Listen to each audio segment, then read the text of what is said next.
बच्चों last turn पर हम लोगों ने पढ़ा था कौन सा चैप्टर? हम लोग चैप्टर पढ़ रहे थे बोरॉन फैमिली।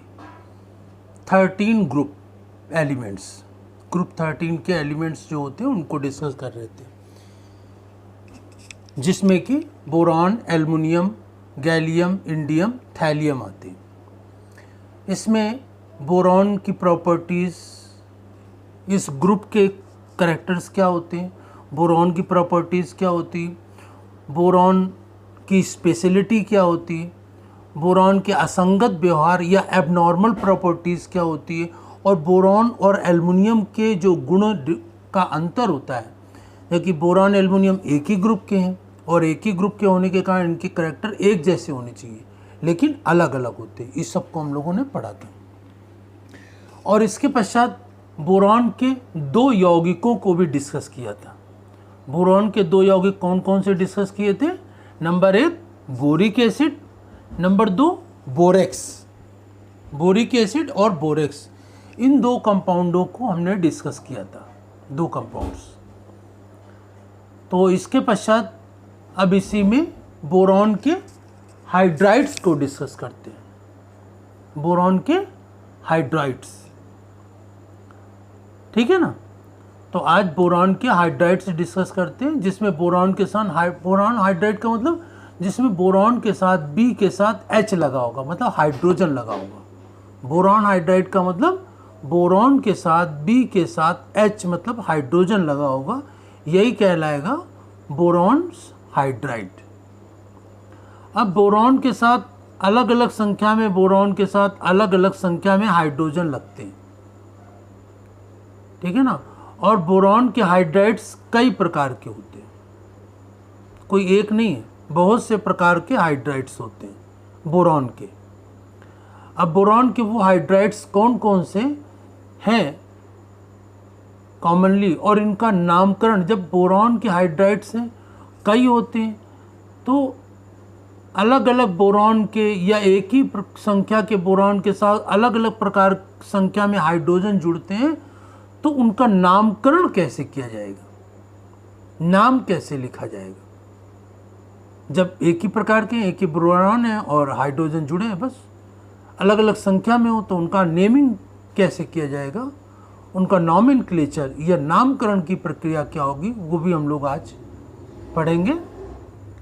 तो सबसे पहले देखते हैं, जो बोरॉन होता है वो सहसंयोजक हाइड्राइड बनाता है, कोवैलेंट हाइड्राइड्स का निर्माण करता है। वैसे तो 13 ग्रुप या बोरॉन फैमिली के सभी कंपाउंड आयनिक कंपाउंड बनाते हैं, लेकिन ये कोवैलेंट कंपाउंड बनाता है, सहसंयोजक हाइड्राइड बना रहा है, ठीक है ना। तो ये स्पेशलिटी है बोरॉन की। तो बोरॉन जो होता है सहसंयोजक हाइड्राइड या कोवैलेंट हाइड्राइड्स बनाता है।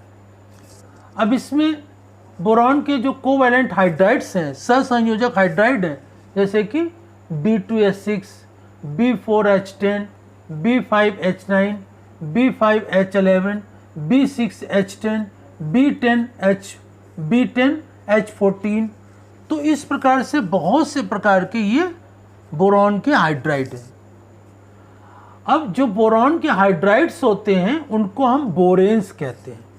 बोरॉन के हाइड्राइड्स को बोरेन के नाम से पुकारा जाता है, बोरेन। अब ये बोरेन जो है, बोरॉन के हाइड्राइड सबसे पहले हैं अल्फ्रेड स्टॉक। अल्फ्रेड स्टॉक नामक वैज्ञानिक ने 1912 में अल्फ्रेड स्टॉक ने मैग्नीशियम बोरॉन से मैग्नीशियम डाइबोरॉन की एसिड पर रिएक्शन करा करके बोरेन्स प्राप्त किए थे, ठीक है ना। अल्फ्रेड स्टॉक नामक वैज्ञानिक ने 1912 में अम्लों की क्रिया मैग्नीशियम बोरॉन से करा करके बोरॉन के हाइड्राइड्स सबसे पहले प्राप्त किए थे। तो ये आपको याद रखना है कि सबसे पहले बोरेन किसने प्राप्त किए? अल्फ्रेड स्टॉक ने 1912 में और किसकी अभिक्रिया कराई थी? अम्लों की क्रिया मैग्नीशियम बोरॉन से कराई थी, इससे प्राप्त किए थे बोरॉन। और अब आगे देखते हैं कि बोरॉन्स और कौन कौन विधियों से, रासायनिक विधियों से प्राप्त किए जाते हैं।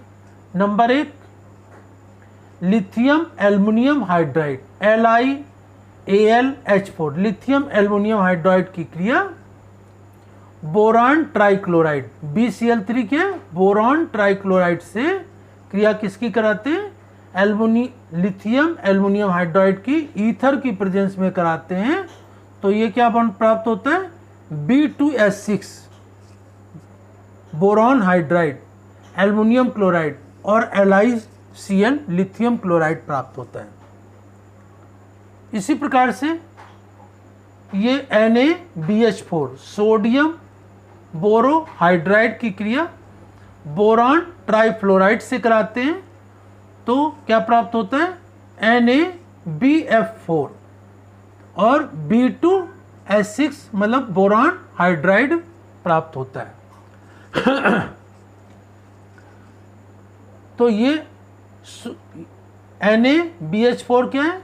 सोडियम बोरोहाइड्राइड है, और ये क्या है? सोडियम बोरोफ्लोराइड। NaBF4 क्या होगा? सोडियम बोरोफ्लोराइड, और ये बोरॉन हाइड्राइड है B2S6। इसी प्रकार से NaBH4 सोडियम बोरोहाइड्राइड की क्रिया आयोडीन से कराते हैं। तो भी इसमें क्या प्राप्त होता है? Boron hydride B2S6 sodium hydride और हाइड्रोजन। इसी प्रकार से NaBH4 सोडियम बोरोहाइड्राइड की क्रिया आर्थो फास्फोरिक एसिड से कराते हैं H3PO4 से। तो B2S6 बोरॉन हाइड्राइड प्राप्त होता है और NaH2PO4 और H2 प्राप्त होता है। तो इस प्रकार से नेक्स्ट बोरॉन ट्राइफ्लोराइड की क्रिया सोडियम हाइड्राइड से कराते हैं NaH से। तो क्या प्राप्त होता है? B2S6 और सोडियम फ्लोराइड प्राप्त होता है। तो इस प्रकार से लिथियम एल्युमिनियम हाइड्राइड की बोरॉन ट्राइक्लोराइड से प्राप्त कराते हैं तो बोरॉन हाइड्राइड प्राप्त होता है। इसके अलावा सोडियम बोरोहाइड्राइड की क्रिया बोरॉन ट्राइफ्लोराइड से या आयोडीन से या आर्थोफास्फोरिक एसिड, ठीक है ना। सोडियम बोरॉन हाइड्राइड की क्रिया चाहे तो बोरॉन ट्राइफ्लोराइड से करा दें, चाहे आयोडीन से करा दें, चाहे आर्थोफास्फोरिक एसिड से करा दें, किसी से भी करा दें तो इस सभी में बोरॉन के हाइड्राइड B2S6 प्राप्त होता है। और इसी प्रकार से ये बोरॉन ट्राइफ्लोराइड की सोडियम हाइड्राइड से कराते हैं तो B2S6 बोरॉन हाइड्राइड प्राप्त होता है। तो ये बोरॉन के हाइड्राइड्स कैसे प्राप्त होते हैं, किसकी अभिक्रिया किससे कराते हैं, किन किन यौगिकों या पदार्थों की अभिक्रिया के फलस्वरूप बोरॉन हाइड्राइड प्राप्त होते हैं, तो ये आपने देखा। अब इसके बाद हम यहाँ पर नामकरण की प्रक्रिया देख लें। जैसे कि यहाँ पर बोरॉन की जो संख्या है उस संख्या के आगे उसकी संख्या लिख के उसका नाम लिखते हैं। जैसे कि ये 2 बोरॉन है तो ये बोरॉन के हाइड्राइड को क्या कहते हैं? बोरेन। तो इसका नाम क्या होगा? डाइबोरेन, ठीक है ना, डाइबोरेन। और इसके आगे डाइबोरेन के आगे हाइड्रोजन की संख्या को संख्या ब्रैकेट में लिख देंगे। तो इसका नाम क्या हो जाएगा? डाइबोरेन 6, टेट्राबोरेन 10, पेंटाबोरेन 9, पेंटाबोरेन 11, हेक्साबोरेन 10 और डेकाबोरेन 14। इस तरह से इसके नाम होंगे। तो जैसे कि नाम लिखते हैं, नाम लिख के बता देते हैं। तो यहाँ पर जैसे कि क्या है? B2S6, तो क्या लिखा जाएगा इसका नाम? डाई बोरेन और ब्रैकेट में लिख देंगे, हाइड्रोजन 6 है तो इसके 6 को आगे ब्रैकेट में लिख देते हैं। तो क्या हो गया? ये डाइबोरेन 6, हाइड्रोजन की संख्या को आगे ब्रैकेट में लिख देते हैं। इसी प्रकार से यहाँ पर B4H10 है तो इसका क्या नाम होगा? 4 को क्या कहते हैं? टेट्रा। तो ये क्या हो जाएगा, टेट्रा बोरेन 10, इसी के आगे 10 लिख देंगे, हाइड्रोजन की संख्या को आगे लिख देते हैं, तो टेट्रा बोरेन 10। इसी प्रकार से B5H9, तो 5 को क्या कहते हैं, पेंटा, तो इसको क्या कहा जाएगा, पेंटा बोरेन 9 बना देंगे ब्रैकेट में। जो आगे संख्या लिखते हैं ये संख्या हाइड्रोजन की होती है। इसी प्रकार से अब ये क्या लिखेंगे, 5 बोरॉन है, तो 5 को क्या बोलते हैं, पेंटा बोरेन 11, तो इसका नाम क्या हो जाएगा,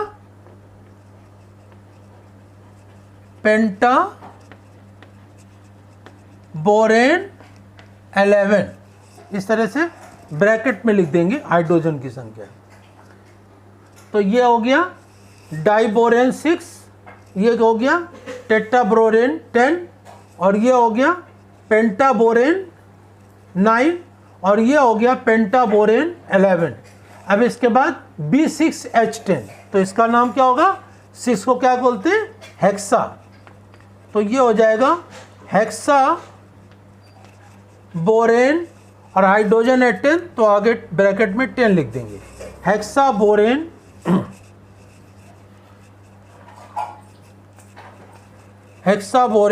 10।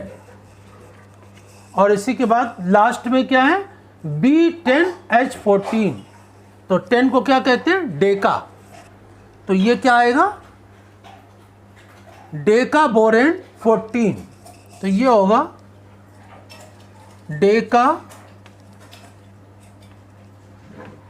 बोरेन 14। तो इस प्रकार से ये जो बोरॉन के हाइड्राइड्स होते हैं, बोरॉन के हाइड्राइडों का नामकरण की प्रक्रिया में, इसमें शुरुआत में बोरेन, जो बोरान होता है उसकी संख्या को, बोरान के हाइड्राइड को बोरेन कहते हैं, तो बोरान की संख्या लिख देते हैं आगे, और उसके बाद बोरेन लिख देते हैं, और जो हाइड्रोजन की संख्या होती है 4, 5, 6, 10 जो भी होती है उसको आगे ब्रैकेट में लिख देते हैं।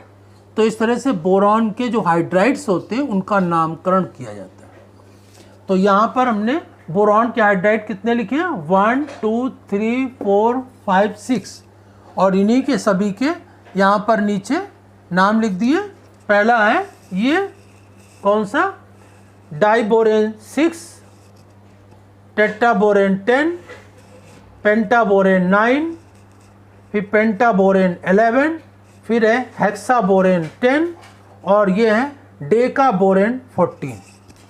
तो इस प्रकार से जो बोरॉन के हाइड्राइड हैं जिन्हें कि हम बोरेन कहते हैं, बोरॉन के हाइड्राइडों को क्या कहा जाता है, बोरेन कहा जाता है, और इनके नाम जो करण की प्रक्रिया है, बोरॉन की संख्या को आगे लिख देते हैं, उसके बाद बोरेन लिख देते हैं, और हाइड्रोजन की संख्या को जो भी होती है उसको ब्रैकेट में लिख देते हैं। तो इस प्रकार से बोरेन का या बोरॉन के हाइड्राइड का नामकरण या नोमेनक्लेचर किया जाता है। इसको आप लोग ध्यान देंगे कैसे बोरॉन के हाइड्राइडों का नामकरण हम लोग करते हैं, और इसके पश्चात इसको अच्छी तरह से समझ करके अपनी फेयर कॉपी में नोट करेंगे, और इसके बाद नेक्स्ट टर्न पर हम लोग इसके जो प्रॉपर्टीज़ होती हैं बोरॉन के हाइड्राइड या जिन्हें कि हम बोरेन कहते हैं, इनके केमिकल प्रॉपर्टीज़ को हम लोग आगे डिस्कस करेंगे। तो ये भी एक इम्पॉर्टेंट कंपाउंड है, इसको अच्छी प्रकार से समझ करके पढ़ करके अपनी फेयर कॉपी में नोट करेंगे, और नेक्स्ट टर्न पर इसकी प्रॉपर्टीज़ को हम लोग डिस्कस